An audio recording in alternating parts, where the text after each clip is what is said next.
Golf's no different from hockey. Requires talent, self-discipline. Golf requires goofy pants and a fat ass. You should talk to my neighbor, the accountant, probably a great golfer, huge ass. How do you measure yourself with other golfers? By height. Is a very, very special honor. I'm Paula Creamer, and you're listening. Well, we're waiting. Hi, this is Martin Cove, a.k.a. John Kreese from Cobra Kai, and you're listening to Quiet, Please. Let the word go out from here across the land. Let Daddy Noonan approve. Hi, boys. Nice day for golf, isn't it? Quiet, please. Oh, you got secrets, eh? Hey, this is Shooter McGavin. You're listening to the... Hey, you guys. Hey, we're trying to have a podcast over here. And welcome once again to Quiet Please, the Golf Podcast, where we try to introduce you to and talk about the men, women, and stories that are shaping the game we love. I am Alan Depew, orchestrating the little triumvirate, a quad. We're playing on a foursome today. My apologies. Joining us as always from the Bourbon State, Boston, Bob Baldessari. Hello, Bobby. Greetings, gents. And to my lower right, B.E. Brendan Elliott, noted columnist, instructor of youth golf, and the golfing savant. Yes. That's all we're going to call him, the golfing savant. Andy Haldane. Andy. I'm no columnist, I can tell you that much. You're a linguist. Yeah. Yes. So I'm not used to this. We were all on the road in multiple different spots last week, so we had to punt. And in our little cadet small is actually at 30,000 feet right now, with another Depew. It just happens to be my son, and they're on their way to go play golf in Scottsdale. But hey, you got us, right, Bobby? And that's all we really need. It's a strong foursome. I will admit today. I'm playing probably from the gold tees. It averages out a little older too this week. Yeah, the 30 and unders have all dropped out. Yep. They can't hang with us, B. Nope. They cannot hang. It would also help if I actually hit the button over on Instagram to go live. There it is. Welcome to Instagram. Yep. Hello. Welcome to everybody on Instagram. Hey, lots to talk about because we did miss. That's why I did throw up there Hilton Head, which ties in little segue, Mr. Hydorn. It's like the Heritage catapulted someone to victory in New Orleans. Just saying, just throwing it out there. He had his own personal segue. He had his own personal segue. I think we can all agree. Great storyline. BE. I'm sure it was hot off the presses probably on Sunday night to multiple distribution locations. What we're talking about obviously is is Matty Fitz and his brother Alex getting it done down in NOLA. And with that, Bobby, comes trick question. Yeah, maybe. What? Are you asking for trivia? Is that where you're? Yeah, I was throwing it out there. Oh, well, yeah. I think I did one of these trivia things a year ago on. Now it's like a extreme close. Yeah, we found a new feature on the dashboard. I don't know if I don't think I'm talking to myself. I can't even concentrate. I'm looking in the background, messy office. Oh my God, you guys are ridiculous. Is there a way go with it when it happens? No, I can't. I can't concentrate right now. I gotta look off camera. You got to take them off. Look, yeah. Jeez, you blew his mind, Andy. You blew my mind. That's like having this little putt, but it's like I was just simply trying to ask what it meant for them to win. What it meant for Alex. Can somebody please answer the question? It meant everything. Yeah. Oh, yeah.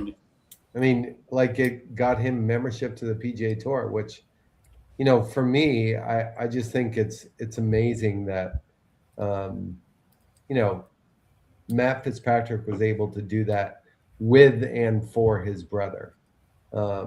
which I can't even imagine how good he must have felt, not only for himself, but even more so for his brother. And he forged a path to the PGA Tour for his younger brother, which I think is awesome. Yeah, and it's now that I'm writing a little bit for the UK market on Reed Golf, I kind of have to lean into the perspective on that side of the pond, and they really love those Fitzpatrick brothers, and obviously you can see why. I mean, they're just very likable guys, but for him, Alex, to kind of step out of his brother's shadow, he'd already won on the DP World Tour this year, and then this opportunity came. I just feel so good for that guy, and I feel good, like Andy said, I feel good for Matt too, because now the two guys that really didn't get to see each other very much because of the competing schedules with DP World Tour and PGA Tour, now they're going to see a hell of a lot of each other. And I think having that dynamic, family, especially the parents too, now don't have to pick and choose where they go watch their kids play. I think that's going to play into the favor of an already hot Matt Fitzpatrick. I mean, 3 wins. He's having a hell of a season. But I think it's going to help Alex continue to grow as a professional. Yeah, you know what's interesting too? You're going to zoom in on me? I just want to be prepared. Yes. There he is. Yeah, there it is. Okay, yeah. I think it's interesting that Matt and you've got some European guys, just like the Ryder Cup. So it's a microcosm of the Ryder Cup. Ryder Cup players do well in the team portion. You got 2 guys winning this. If you look at the scoreboard, it's sprinkling of more European players in there. There's something about the dynamics of the team event together. And I think I caught the end of the event, that bunker shot that Matt hit on the 18th hole, like tremendous, right? I mean, I bet it was, when you play in that team event, we all played in that, you're more nervous playing for your partner. And then now you got a tour event, but now it's your brother. And now on the balance is tour membership or not. I mean, I don't think there's ever going to be a shot that Matt, when he won the U.S. Open with that bunker shot, or Andy at the Country Club a few years ago. I mean, there's probably not a shot that will scare Matt Fitzpatrick anymore, ever again. So I want to tell you a little funny story. So Matty Fitz married. Oh God, married a Jersey girl. And I won't name the clubs and what club he's at, but so the caddy master plays our place. He's actually a member at our place. So he's over there, and we're all sitting around with a bunch of guys, our afternoon group, and he's telling the story that when Matty won the first time, he sent him a, "Hey man, congrats, good job," because Fitzpatrick usually goes out to that club and practices. When he wins at Heritage, he sends him a text again and says, "Hey, man," he goes, "congrats. Last time I did this, you ended up winning again." So, and then we were all giving him a hard time. So should you text him like when he's walking up number 18 when he's about to hit this bunker shot, or are you just gonna leave Matty out there hanging? So I don't have the information on whether or not the text was sent. But this little funny personalized storyline there, Andy Hydorn. Yeah, the shot, the bunker shot. Like, did you see Alex's face? Yeah. Like Alex. Oh yeah. He hit that shot, right? And you guys were texting in the group text, and I wasn't watching at the time, but I did get to see it later.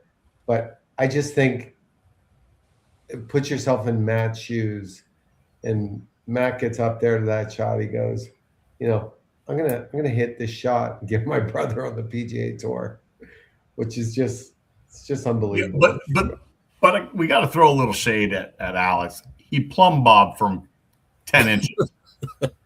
Well, you can't blame the guy. He said he couldn't feel his feet. So right.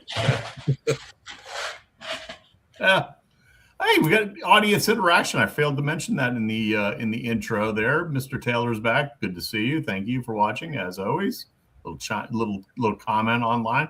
Always interested in hearing from anybody that's out there in cyber world.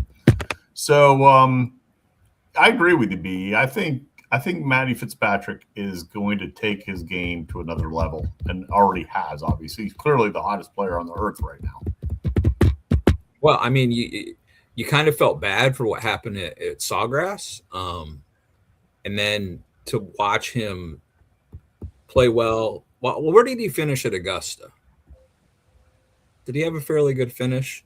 I don't know. I think he made the cut for sure, but I think he was top 20, if anything. But he really took what happened at Sawgrass, at least in my opinion, and used that as fuel to see what we've seen the last few weeks from him. Yeah, I mean, he's a low-key great player, and Yeah. I don't use that word great lightly. I think he's just one of those guys that he works so hard. You know, his whole note thing that he does, like, I think that's pretty amazing in and of itself, the way he does that. But I just think that there's not that many guys that you throw up against him and say, I want the other guy. There's a couple, but I mean, look at his playoff iron shot he hit in 18. Now, Yep. 18 all week long was playing like three wood 9-iron, and the wind switched on Sunday, and those guys were bombing drivers and having to hit like 200-yard shots into that hole, and it just, I mean, that shot he hit there was amazing. And you know, just the personality too. Like you said, he's low key and flies under the radar, but like introducing himself to Scotty on the first tee of the playoff was classic. Yeah. But then, you know, the note taking, like you said, him realizing a few years back that he needed to gain yardage and speed, and he did just that. And now he's one of the longest out there. The cross-handed chipping. I mean, there's so much cool stuff about this kid. It wouldn't surprise me at all if he rolls out another 2 wins this year and maybe even a major championship. I just looked. He tied for 18th at Augusta -4. Yeah. So solid. Yeah, I was going to mention his swing. I love the fact that he's doing so well with his swing because it's not totally classic in what everybody teachers would teach. The cross-handed. I think that's cool. I like his comments about he thought it was fun. You know, at Hilton Head with the crowd, the way they were doing that. I agree. I think he's a gamer. He's the epitome of, you got pretty swingers on the range, but give me the guy who gets it in the hole. Yep.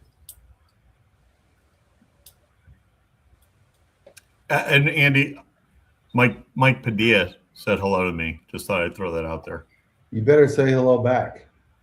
Well, I just did. I think I literally just did. Hello. No, you just told me he said hello to you. You didn't say hello back to me. I just wanted to point out that he was talking. His comment was directed to me, probably asking me to butcher his name. Yeah, exactly.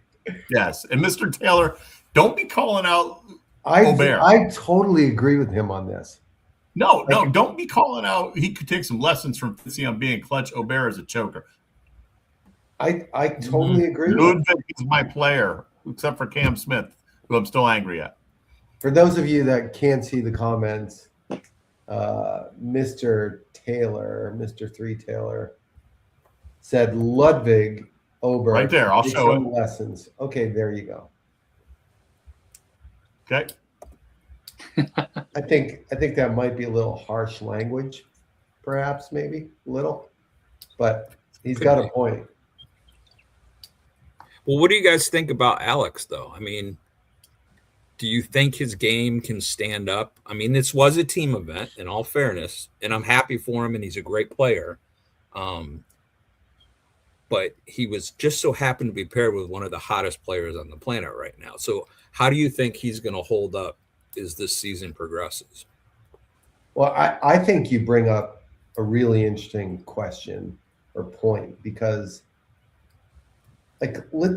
those guys are allowed to play with it. If Rory said, I want to play with, Andy Ogletree or something like that, we would find him then, at least. We would find him, but it's possible that somebody could carry someone like that to a victory. And, Yeah. and I think your point there, Brendan, is pretty interesting, because it I don't know, it definitely causes a little bit of questioning in your mind to think about it. Well, the tutelage going around practice rounds, being able to be guided around some of the courses, how the course plays. Do I think obviously that his game is to the level? Probably not, but there's a lot of guys that evolve into the tour. Yeah, and he did take a lot from this. You could see on the range this week and all the love he was getting down at Doral. I think this, coupled with what he did on the DP World Tour, and he's had some moments of brilliance over the last couple of years too, qualifying for the Open Championship and stuff. I mean, he's got some game, but again, the PGA Tour is just a little bit different. All right, Bobby, chime in on this one from Mr. Taylor. Agreed. I agree with that. Oh. Yeah, I can see that. I said, the right, courses for horses, or whatever that phrase is. I mean, I can see. Yeah, I can see that. Bobby would know. He has about 10 horses in his backyard. Yeah, just riding them every day. But only one course. Yeah. Well, I've got a good one in the Kentucky Derby coming up. Let me know. I'm going to be there. Ooh, okay. Oh, two mixers. Throw it up. Yep. Wait a minute. Where is we that? will be on property, dressed like a clown. I got a segue, gentlemen. Speaking of clutch, let's talk about Andy Hydorn for a second. Andy, anything to share with let's talk about me. No, I think you might be referring to the fact that I now have a second chance to get into the U.S. Senior Open. I made it through first stage of qualifying this week. Had to go all the way up to Salem, Mass, and play Salem Country Club, which was an awesome throwback thing for me to do. But it was cool. I went up, I played pretty good, and got in. And now on June 1st, I get to give it a go again. Last year, I was on the 15th tee box, needed 4 pars to get in final stage and to get to the big tournament. And I folded like a cheap tent. So hopefully this year I'll give myself another chance again. You think the nostalgia of playing up there kind of played into it a little bit on how you played and how you finished? Well, definitely knowing the golf course, and like I was telling you guys earlier, like I played Salem probably, I don't know, 50 times maybe when I was living up there, and it's a great golf course. I didn't remember just how crazy the Donald Ross green complexes are up there. Like it's pretty unbelievable. You're sitting there in the fairway and you may have a wedge, but you got the front third of the green that's a false front, and some of those false fronts can roll down 50 yards off the green. It's like number 9 at Augusta National. And there is a handful of those out there. So, you're sitting there, you're driving it in play all day, and you're sitting there in the fairway, with these shortish shots, approach shots, but you're kind of nervous that there's a lot of craziness on and around those greens. So, I was happy to escape. Congrats, man. Yeah, it's a great round there. I played there many, many times. It's a tough course. It's one of those super historic, challenging, fun, enjoyable to play. But then when you have to play some tournaments there, and what Andy had to do, it becomes really, really, really tough. Really tough. So that's a great round, Andy. Really good. Thanks. The cool thing too about this event, the Senior Open, is there's a lot of guys that you recognize their names. Oh, yeah. You know, the guy who won this qualifier is Pat Bates. Pat Bates spent some time in Boston as a young guy. Went to University of Florida. He won on the PGA Tour. In my final stage last year, I was paired with Mike Stanley, who won the New Orleans event on the PGA Tour one year, before it was a partners thing. And my other guy in our group was Anthony Rodriguez, who, if you guys ever followed him on, like, he was on Big Break and stuff like that. So, but you look at the tee sheets in those events, there are a lot of guys you grew up watching play, you know, for money. And that's kind of a cool thing. My money's on you, Andy. Not gonna lie. Hey, BE, speaking of former PGA Tour players that play in tournaments that are not tour events, we just hot off the press. Trying to segue here. Yeah, it's a smooth. Just I left at a half a club short. Yeah. The PGA Professional Championship, the championship for Brendan Elliott, myself, and I don't know, 32, 33, 34. It's ever changing. It's ever, yeah. Just stay with it.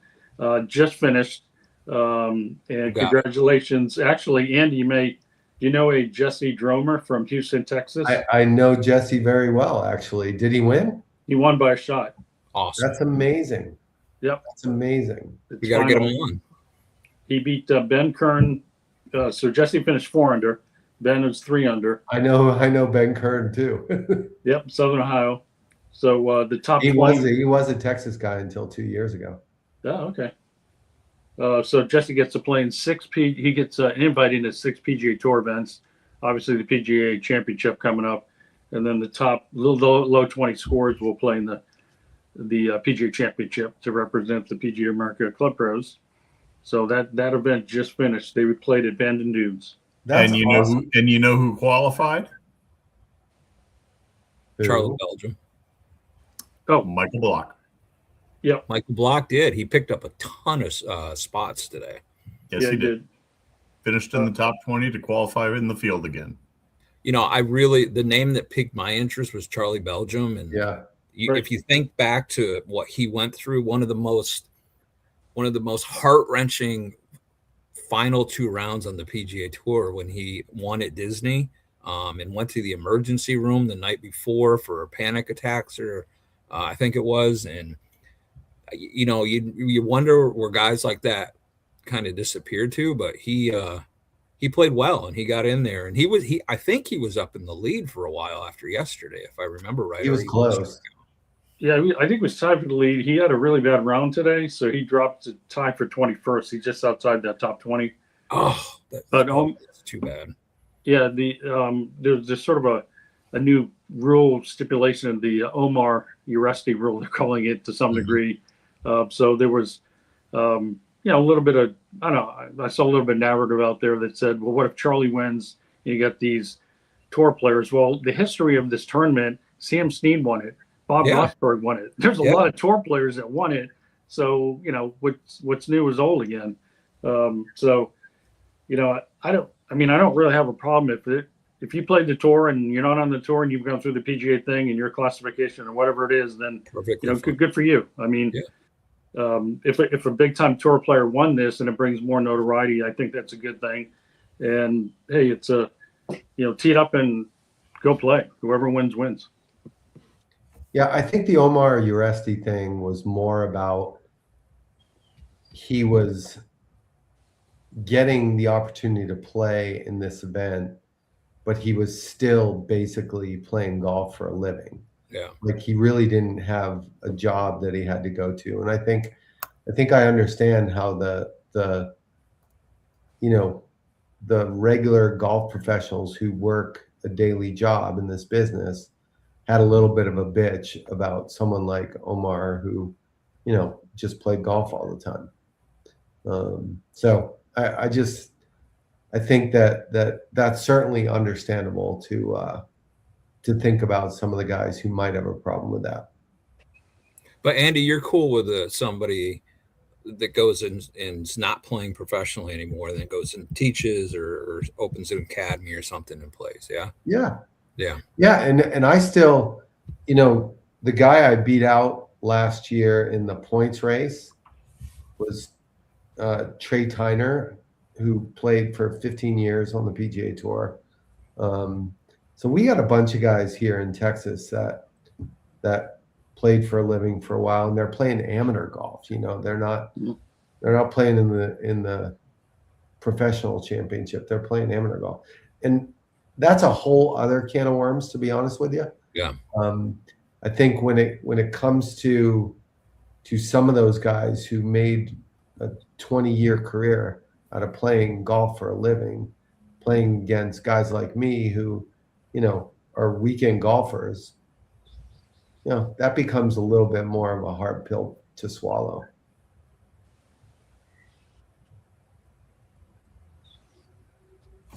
Well, didn't you have a tournament in your neck of the woods there, Andy, last week too? Yeah, we did. At the same course that the men played at, the Greater Houston Open, was at Memorial Park, and the ladies had their Chevron Championship there this week. I don't know about you guys. I didn't watch all that much. I watched early rounds and just saw Nelly putting the pedal to the metal, and I didn't pay too much attention on the weekend. I probably should have, because no lead on any tour is safe. But again, she did win going away. But my question for you, Andy, is the golfing savant in the foursome, with the exception of AD with the putter. He's just a savant. In events that you've won or events you've contended in, would you rather be up big the first couple rounds and just put it in cruise control after, or would you like to have to chase somebody? Well, I would prefer being up, but I will tell you that my history will tell you that I've had a few really good finishes coming from behind and shooting a good number on the last day. But I mean, if I would have my choice, I would like to have a good start. Give me the lead. Give me the I don't know. lead. Sometimes you see the collapses, which was kind of a trend earlier this season on the PGA Tour, at least. And Well, it's kind of like you look at the Rory thing, and the psychology behind this, I think, is real too, right? People love to talk about how Rory was 12 better than Scotty through 36 holes and ended up beating him by a shot. Yeah. Well, guess what? You play differently when you're 12 ahead, and you play differently when you're 12 behind. Oh, I've said all along, I think Rory's a chaser. Yeah. I think he needs that to keep himself focused and in the game. Yeah, and you can't judge somebody good or bad on a portion of an event, right? Right. I mean, if somebody's getting off, like Scotty's had this weird pattern this year where he's getting off to bad starts and then, miraculously getting in the hunt by the end of the tournament. Well, I'm sure if you asked him, he wouldn't want things to be that way. He would want to start better and stop struggling out of the gate. So I just think that that's, again, something that the whole body of work of a 4-day tournament matters more than, oh, this guy was the best on the last 2 days. So what? I would be remiss if I did not throw this in there. Even at 30,000 feet, Christian, he's chimed in with a looking good voice. So our little cadet Small, he loves us. Bobby, I had some trivia for you. Flipping the script, baby. Well, So hold BE, can we hold that for a second? Because Mr. Taylor throws this one at us. Debate this one. Kisner says Nelly's the greatest player he's ever played with. Ever. ever. Well, that's Kisner, so I believe that. Yeah, Okay. yeah, exactly. And I got one last thing to round out the ladies. I don't know where you're going with this, B, but this popped up just before. Have you seen the 10 U.S. Open courses that they're going to be playing over the next 10 years? Let's share it. Oakmont, Pinehurst, say it for me, Andy. Interlochen. Thank you. Oakland Hills, LA Country Club, Chicago Golf Club, Marion. I'm going to be going to that one. Pebble Beach and Shinnecock. By the way, I'm going to be at the PGA Championship in a few weeks. Yes. That's a great lineup. That's a phenomenal lineup. Yep. Okay, that's all I had. Good for the ladies. Good for the ladies because they deserve to play on top courses. The only one I'd pull out of that is LA Country Club, unless they kind of change a little bit of how the setup was for the women, but they probably will. Bobby might. We were talking about front runners or coming from behind. Of all the majors Tiger won, did he ever win from coming from behind? Oh yeah. I'm trying to think. I know he's lost with Y.A. Yang. I don't think he came from behind. I think it was 19 was the only year at Augusta that he came from behind. Yeah. We can fact check that. We can fact check it, but I think that was the only one. That's a good one, yeah. And we're talking about this as far as like the mental strategy, and some players are great putters, great drivers, great iron play, whatever. I think mentally everybody's different in that regard too, and some feel comfortable being out in front, and some don't, and you hear it back and forth. But it's real. Like Andy, you're right. It's real. It's concrete. When you've got a lead, and you approach things way different than if you're like just pedal to the metal. It is the craziest thing out there. Yeah, that's a real thing. I mean, it's in team sports too. Some teams do better coming from behind. Bobby, B, can we talk afterwards? I don't know how I feel about Andy taking over all the controls. You don't talk about these things live on air. You talk about them afterwards. I mean, he's throwing a Boston Bob brain teasers. You can't let people know that we're just willy-nilly here running this podcast. It's like WWE. It's kayfabe. You got to just go with it. It's real. Right? Brendan, just go with it. We'll bring it up in the staff meeting. Please, can we talk about it? Hey, you're still the quarterback, Alan. So just relax, okay? QB1. You're Cody Rhodes. I feel like Drew Bledsoe. I'm Frank Cherkinian in the truck. The Ayatollah. Yeah.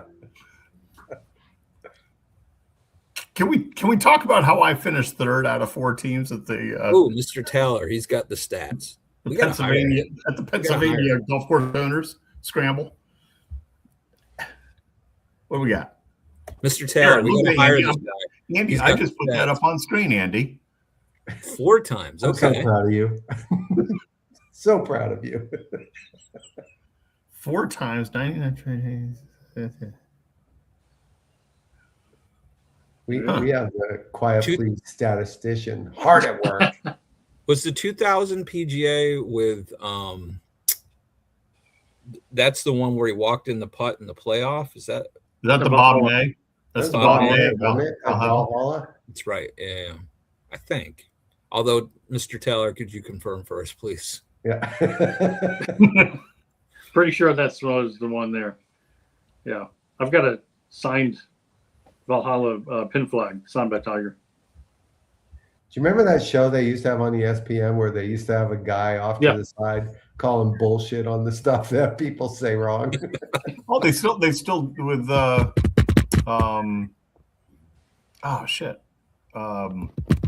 Mike Wilburn and and Tony Korda. Don't be that guy. Oh no. Something like what did we mess up? What mistakes did we make? Yeah, exactly. Yeah. Bob May won a 3-hole play. Bob May should have won that. Bob May's a teaching pro now. Yeah. Bob May made it through first stage of Senior Open qualifying too. I was going to say I'd let him through. Charlie Woods didn't make it through first stage. I feel bad for him. Open qualifying, yeah. He was close. Shot even, missed by a stroke. Yep. So, unless you want to do this, Andy. I think it's time. Yes, it is. You know, we should definitely talk about LIV today. Should we? Absolutely. So they formally communicated that they will no longer fund the LIV Golf experiment, if you want to call it that, which I think is astounding. And I just want to make a little commentary on this, because when LIV first started, we all talked about how much money they were throwing at it and how there were endless piles of money that the public investment fund had. But one thing that usually came up was that while they may have a bunch of money, they're not stupid money people. They're not going to continue to invest in something that doesn't show ever any signs of a return. And I think that's where they got, that's where they're at, and they just formally announced it. And this is the end of the road for LIV Golf. And it's, I also remember speaking about this, like we were talking about the WHL, the World Hockey League, or WHA, or whatever it was. You know, when they came in and stole Derek Sanderson from the Bruins, made him the highest paid player in the game of hockey. He was the first $1 million athlete, blah, blah, blah. But it was never going to succeed because it wasn't the NHL. And I know that we talked about this as a group together, that's what LIV was to us. And I just feel like it played out pretty much like we thought it would. The WHA did give us the Hartford Whalers. Yep. Yeah. There's always something good that comes out of it. And they did have the Indiana Racers with Wayne Gretzky. And this is going to be so bad. Maybe Saudi Arabia's money just couldn't get through the blockade. I'm just saying. Yeah, I mean, yeah, the Strait of Hormuz. There's a big freighter with a bunch of dollar bills on it. Is that what you're saying? That's what I'm saying. But I did actually hear. I mean, there is no event scheduled through like the end of July, right? And they got to pay the New Orleans back a lot of money. Well, yeah, New Orleans, like, yeah, it's crazy. It might be the end. They may never have another event. Is that what we're thinking? Possibly. Yeah. Yep. And the big burning question now becomes, what topic does Andy focus on once LIV's gone? Oh, this one. Wait a minute. I got to throw this one. BE. This is all you, baby. I love it. This is all you, baby. And it's so true. WCW, the only thing that came out of there was Goldberg. He's right. Now, the hot take, the LPGA will fail the same way if they don't capitalize. No. 75 years they've been around, so I don't think that's the case. But if they don't capitalize on what? On LIV? They're creating stars. Yeah, creating stars. The LPGA has its own. I think the LPGA's problem is at least they already are to the global market that the PGA Tour is not. But the money, and I think that the money from a global perspective for the LPGA is the challenge they're going to continue to face. But they just did the AIG Women's Open, just increased the purse. That's up to 10 million. Mm-hmm. Right. And I think you're gonna see that trend continue. But Mr. Taylor, once again, I think he's right with the fact that once they have stars, they need to, like a Nelly, they need to capitalize on their fame. Or there's other things, like I gotta say it, when Caitlin Clark plays in the Annika, you need stuff like that. You need some outside people outside of the game of golf that love the game of golf to kind of help push it through.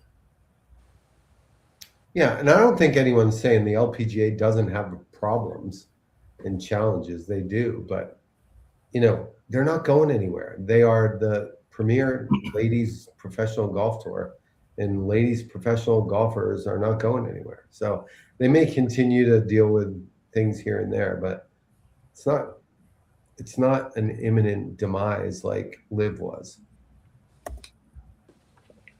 LPGA, they only had 200 people on property that have an issue.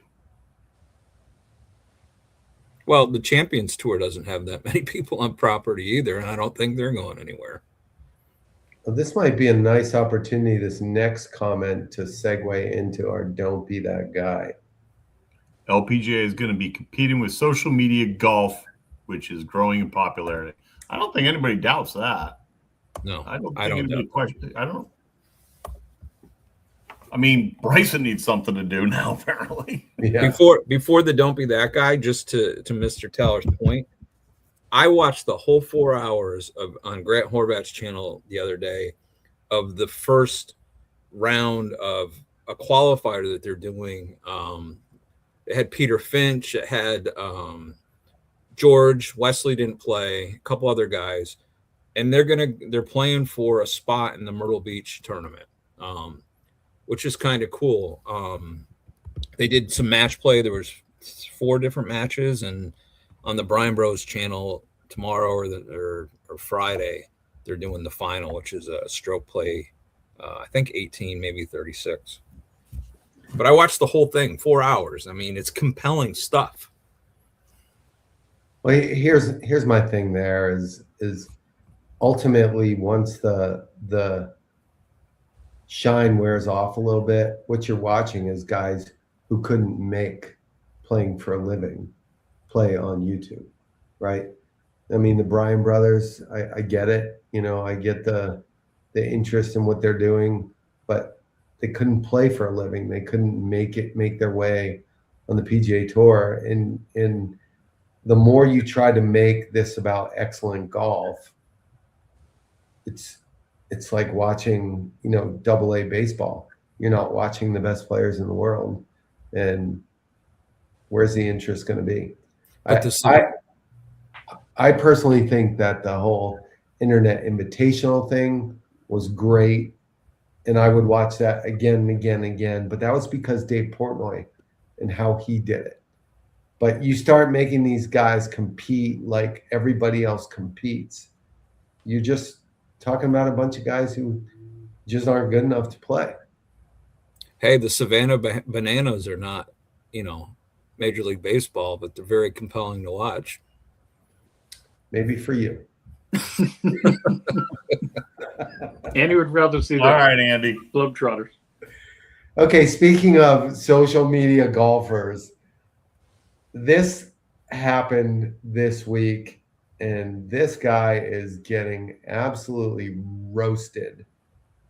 Dalton Joyce, who happens to be a member at Champions Golf Club, and I see him multiple times a week out there doing his thing.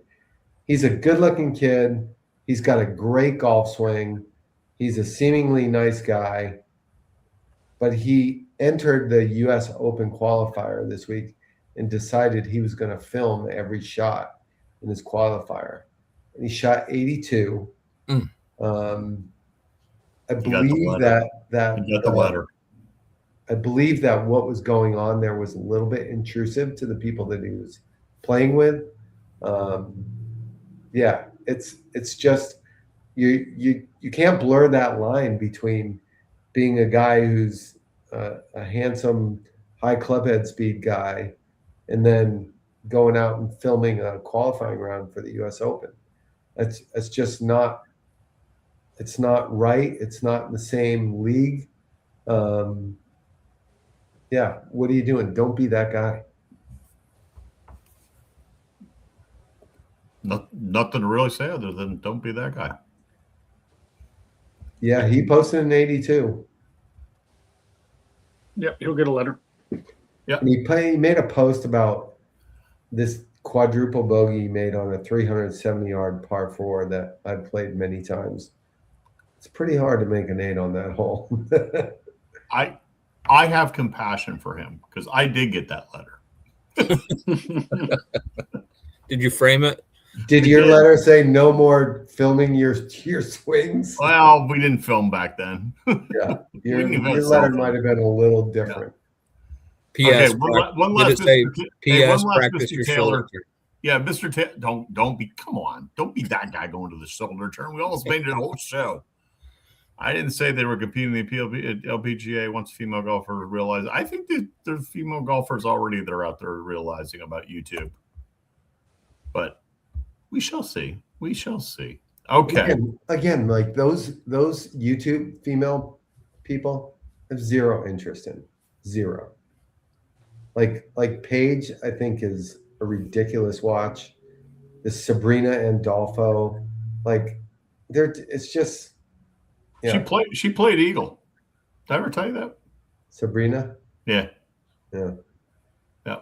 Maybe you did. Maybe I didn't care and I didn't remember. I mean, let's just say she did a lot of takes on a lot of shots. It wasn't in Andy's algorithm. Yes. But the same caddy master I was telling you about at the beginning about Fitzy, at the very end, you see his hand come in because he played with her. He's TikTok famous. All right, let's do this. 18th green, final thoughts. Andy, would you like to go first? Sure. I'm going to be a little selfish today with my final thought. And I'm super happy that I get to try the Senior Open again. It just is a surreal thing for me and last year I was so close. I was like I said, four pars away from getting in, and just the thought of getting it there, it's my bucket list golf thing to do. And you're there with Davis Love, and you're there with Jim Furyk, and you're there with Patty Harrington, and I mean, Bernhard Langer. I mean, the list goes on and on. And who's eligible to play this year is Tiger Woods. So literally the thought of being that close to being on the same property and inside the ropes with those guys is just a surreal feeling. So it's definitely something that I'll be preparing for on June 1st for sure. Love it. Awesome. B. I guess couple things. Got invited to go up to AJGA headquarters in a couple weeks on behalf of Flight Scope, and as they do a training, get to tour up there and get to meet the people, and that's going to be pretty cool. And then Atlanta. Yeah, just north of Atlanta. I'll be writing about both the AJGA and Flight Scope and that relationship. And then a long-standing relationship that I've had for many years with Strixon in Cleveland is going to come to an end. I just finished an agreement with Cobra and Bridgestone to do a lot of writing for them and some content in exchange for me being a staff member for them. So I'm excited to get some new sticks and work on some new things, and looking forward to it. Cool. Awesome.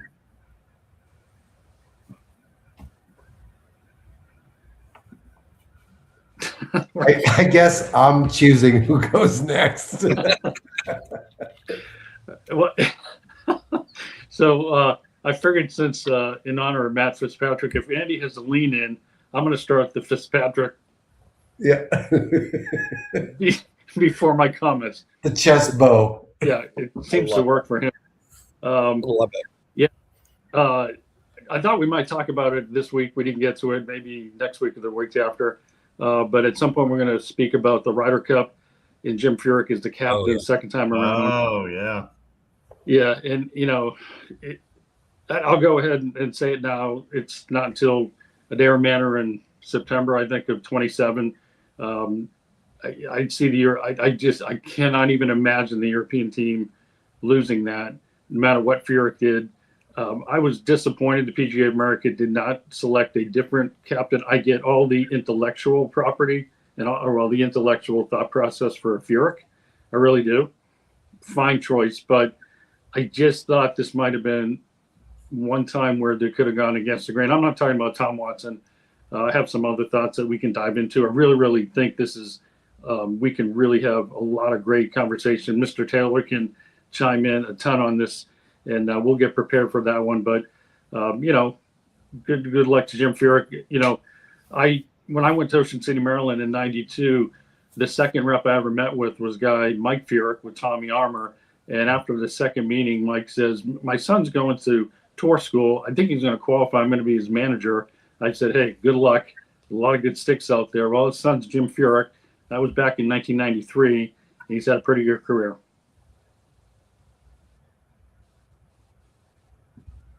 Oh, it's my turn. Thank you, Andy.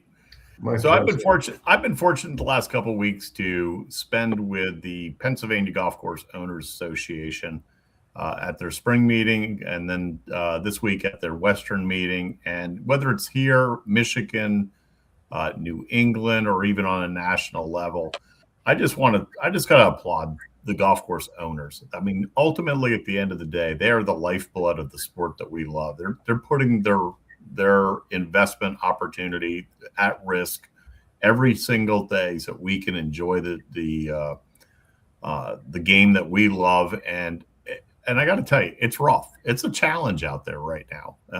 Escalating costs, labor, government regulations.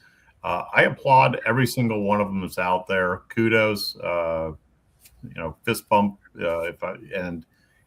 And they're really just good people. So I guess this message is for any of the golfers out there that don't respect the golf course.